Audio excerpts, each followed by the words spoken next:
शिक्षा संस्थान inter college Kanakpur Prayagraj से मैं आरबी। आज कक्षा 11 सामान्य हिंदी का काव्य भाग अध्याय 2, जिसके कवि हैं सूरदास और इनका लिखा शीर्षक विनय। इनकी प्रमुख रचनाएं सूरसागर, सूर सारावली, साहित्य लहरी। अब आगे थोड़ा देखें आप इनका जीवन परिचय। नाम सूरदास,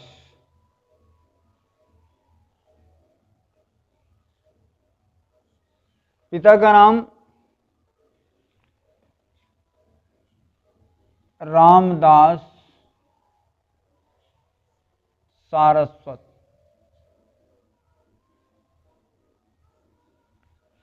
जन्म 1478 ईस्वी में,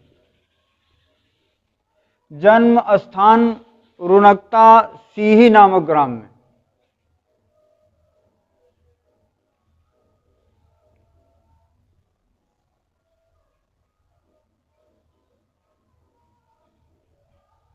भाषा आपकी सरल, सुबोध, सशक्त। शैली चित्रात्मक वर्णात्मक, चित्रात्मक वर्णात्मक।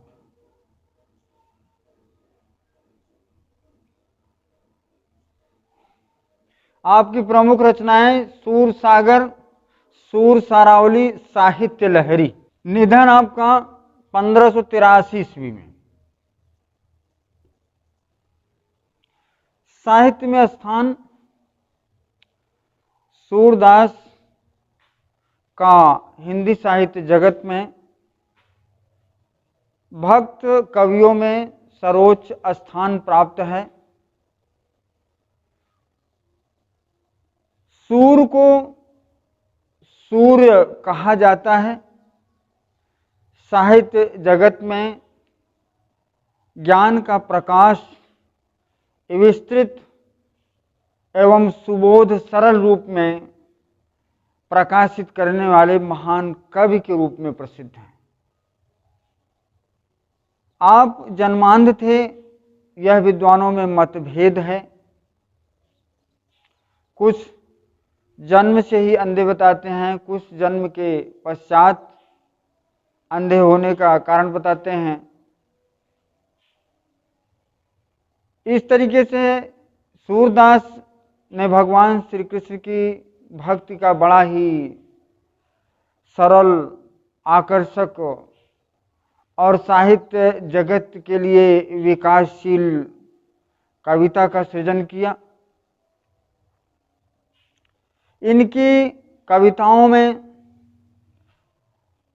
बड़ा ही आनंददायक गेय पद भजन है,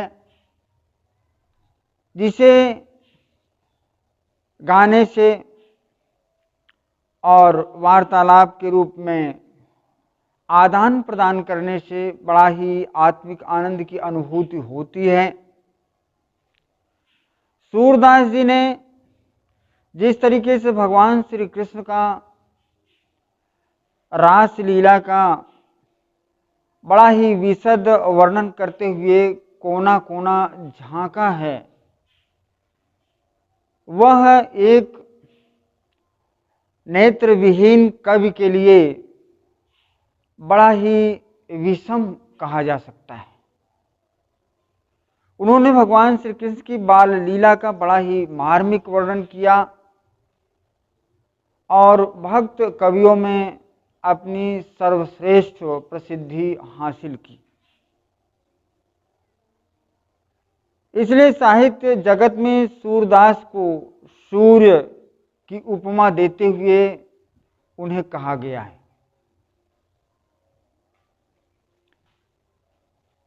आगे आप देखें सूरदास का यह विनय शीर्षक पाठ। इसमें आप पद्य देखें, अब कै राख लेहु भगवान, हाँ अनाथ बैठे द्रुम डरिया, पारधि साधे बान। यह छंद गेय पद है, आप थोड़ा सा इसे गाकर भी कर सकते हैं। जैसे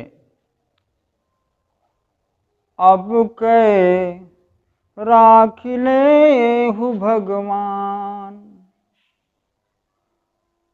हाँ अनाथ बैठे द्रुम डरिया, पारधि साधे बान।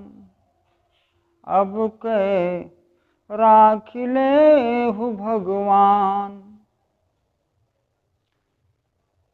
ताकै डर में भाज्यो चाहत, ऊपर ढुक्यो सचान।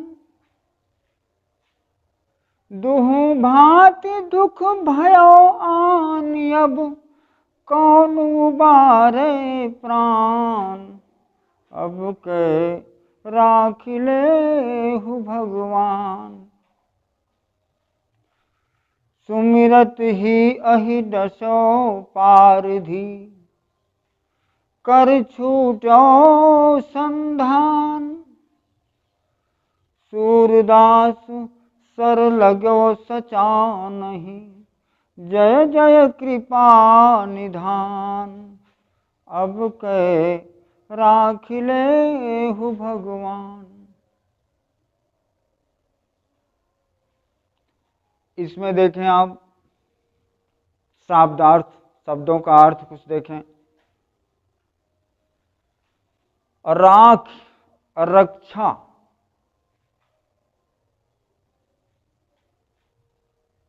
द्रुम, डरिया, दो डालों पर। ढुक्यो, झुकना चाहता है। सचान, बाज पक्षी।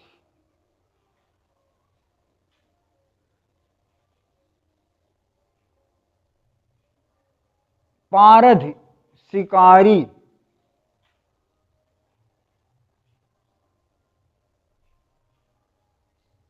सुमिरत ही अहि, अहि माने सर्प, डस्यो माने डस लेता है। पारधी, शिकारी। कर माने हाथ, छूटो माने छूट जाता है। संधान माने धनुष पर चढ़ा हुआ बाण। ये शब्दार्थ हो गया। अब इसमें आप देखें प्रश्न, पाठ और कवि का नाम लिखिए। पाठ का नाम विनय और कवि का नाम महाकवि सूरदास। अगला आप देखें संदर्भ, प्रस्तुत पद्यांश हमारी पाठ्य पुस्तक हिंदी काव्य भाग में संकलित महाकवि सूरदास द्वारा रचित उनके सूर सागर महाकाव्य से विनय शीर्षक पाठ में उद्धृत है।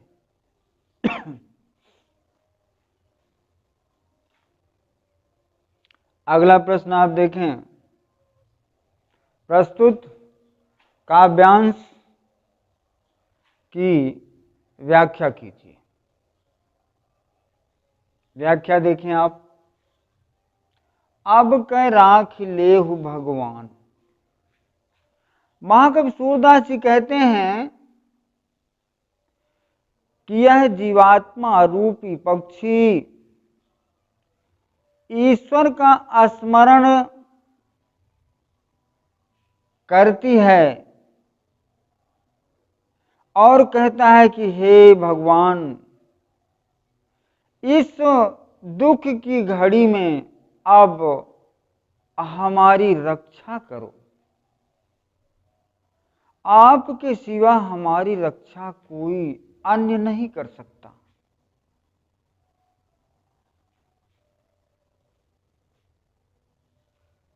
हाँ अनाथ बैठे द्रुम डरिया, मैं अनाथ हूं और वृक्ष की ऊपर डाल पर शिकारी, वृक्ष की ऊपर डाल पर बाज पक्षी है और नीचे शिकारी धनुष पर बाण चढ़ाए हुए है। मेरा प्राण इस समय बहुत ही दुखद घड़ी में है, इसलिए हमारी रक्षा कीजिए। मैं असहाय असमर्थ हूं, मेरा कोई सहायतार्थी नहीं है। ताके डर मैं भाजो चाहत ऊपर ढुको सचान, यदि मैं नीचे शिकारी जो धनुष पर बाण चढ़ाए हुए मुझे निशाना बनाया है, उसके भय डर से घायल होने से, यदि मैं डरता हूं, भयभीत होकर भागना चाहता हूं, तो ऊपर बाज पक्षी घात लगाए हुए बैठा है, वह मुझ पर वार कर देगा, मेरे प्राण पर हमला हो जाएगा, मेरे प्राण की रक्षा नहीं हो पाएगी। दुहु भांति दुख भयो आनि, अब कौन उबारे प्राण। हे ईश्वर भगवान श्री कृष्ण, इस प्रकार से दोनों तरीके से हमारे प्राण के लिए घात लगा हुआ है। अब इस दुख की घड़ी में हमारे प्राण को कौन उबारे, कौन बचाए, मेरी किस प्रकार से रक्षा हो, यह हमारी समझ में नहीं आ रहा है। आप ही मार्गदर्शन करें और मेरे प्राण की रक्षा करें।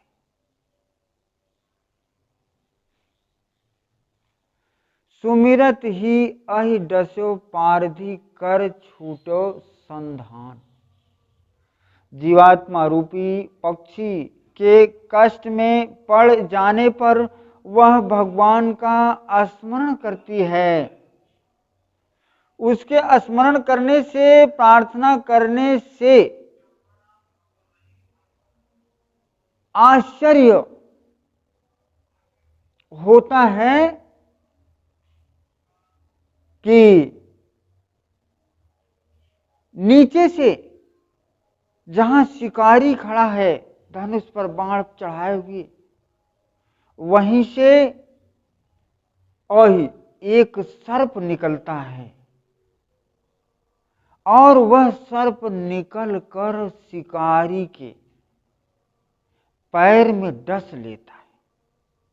वह अचेत होकर गिर जाता है। कर छूटो संधान, उसके हाथ से धनुष और बाण छूट जाता है। वह बाण आगे की तरफ, ऊपर की तरफ जा करके डाल पर बैठे हुए पक्षी को लग जाता है। सूरदास सर लगो सचानहि, जय जय कृपा निधान। वह बाण जाकर बाज पक्षी को लग जाता है वह घायल हो जाता है, उसका प्राणांत हो जाता है।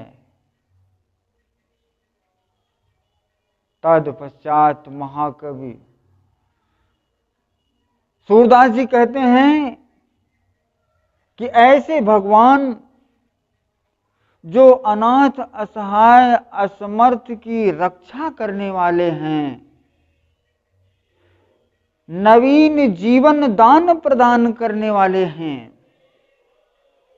जो अपने भक्तों की प्रार्थना को स्वीकार करके फल प्रदान करने वाले हैं, शांति और मोक्ष देने वाले हैं, ऐसे भगवान श्री कृष्ण का कोटिशः जय जयकार हो।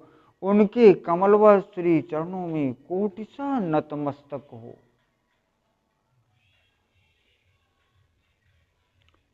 अब आगे आप देखें, काव्य सौंदर्य में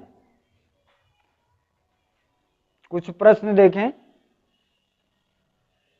जैसे वृक्ष के डाल पर कौन बैठा है और वह किसका घात लगाए हुए है?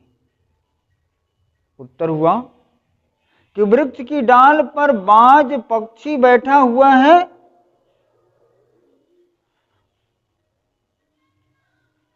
और वृक्ष के उसके निचले वाली डाल पर जीवात्मा रूपी पक्षी बैठा है।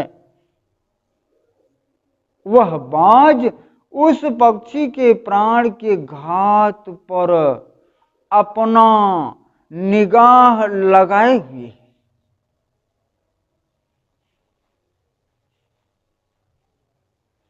अगला प्रश्न, दोनों प्रकार से किसे कष्ट है और उस कष्ट का निवारण कौन करता है? उत्तर, दोनों भांत जीवात्मा रूपी पक्षी को अत्यधिक दुख है और वह अपने प्राण की रक्षा के लिए भगवान श्री कृष्ण के कमलवत श्री चरणों की वंदना करता है, प्रार्थना करता है। अंततः भगवान उसके प्राण की रक्षा करते हैं।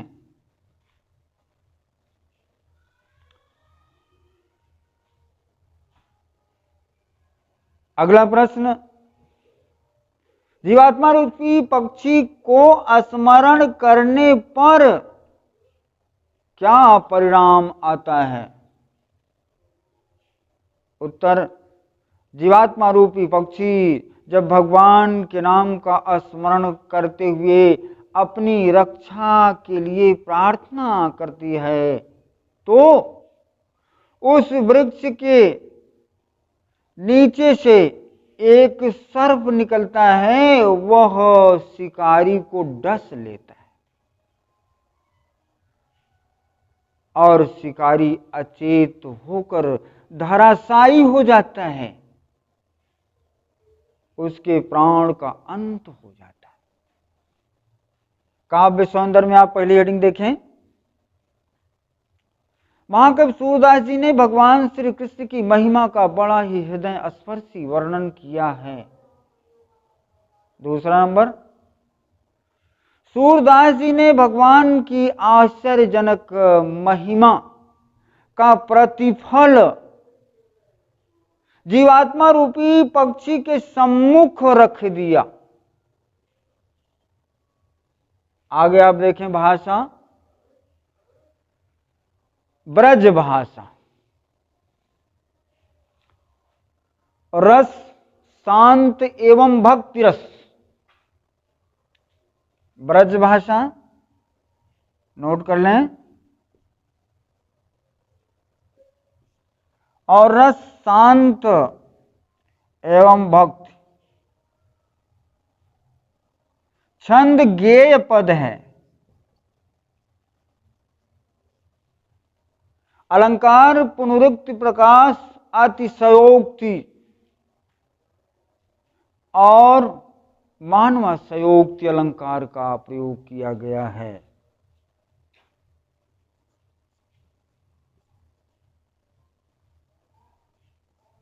पुनरुक्ति, अतिशयोक्ति। गुण, प्रसाद गुण है।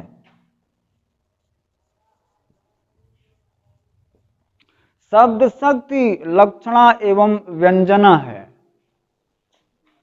शब्दों की 3 शक्तियां होती हैं, लक्षणा, व्यंजना, अभिधा। यहां पर लक्षणा एवं व्यंजना शब्द शक्ति है। इस प्रकार से आज के वीडियो काल में आपको यहां तक अध्ययन कराया गया और नेक्स्ट डे अगले वीडियो काल में इसका अगला भाग आपको बताया जाएगा।